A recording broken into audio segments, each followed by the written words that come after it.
So hey Mark, Hey Tom. glad we're here I am too. together. Yes, not alone. Not alone. Yeah, doing this thing. Yeah, doing it together. Yeah. Do you know that the UK has a minister of loneliness? No, I did not know that. I'm intrigued.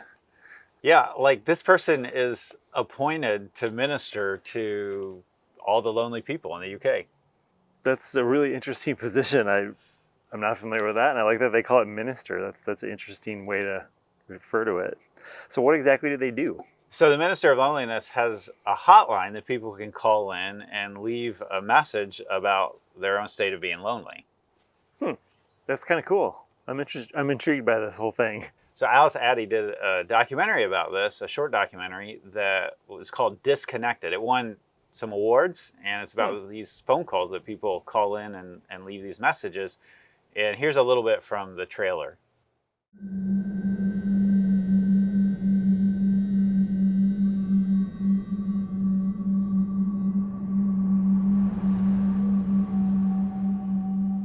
I would sit in my flat and watch people walk by outside my window and just think, how am I so alone in a place where there are so many people? Such a vibrant, bursting city full of people, but I feel so lonely. Like I'm the only person who's not with anyone. The evenings are the hardest. You see people out every night, Instagrams of couples and friends, and you just feel like the whole world's at a party that you weren't invited to.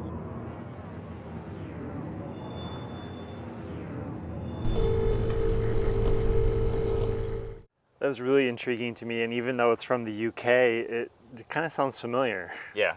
If you were going to call in and leave a message on this hotline, if there was one in the United States, what would your message be?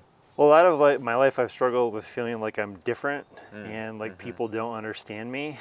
And that can lead to really feeling isolated and alone. And the interesting thing about feeling that way is that unless you reach out to people and you explain what you're feeling and what you're experiencing, it self-perpetuates. So I've realized that that's a lie, that you know, I'm not always alone and people can't understand me, but you have to continually reach out. And I think the message there would be a form of reaching out. How about you, Tom? I think I would talk about how I didn't realize how lonely I was being a pastor until you came on staff. There's this feeling as you're being a pastor of carrying the weight of the mission of the church, the mission of Jesus in this world, in this particular church. And there's a way that I'm all in, and all of a sudden you're all in too. And we're doing this together, and it's definitely one of those moments where 1 + 1 = more than 2. It does. What if we had a minister of loneliness at Sycamore Creek? That'd be interesting. Let's ask people what they'd do if they were the minister of loneliness at Sycamore Creek. So here's our question for discussion. If you were the minister of loneliness at Sycamore Creek, what 1 or 2 things would you do to decrease loneliness? Let's discuss that.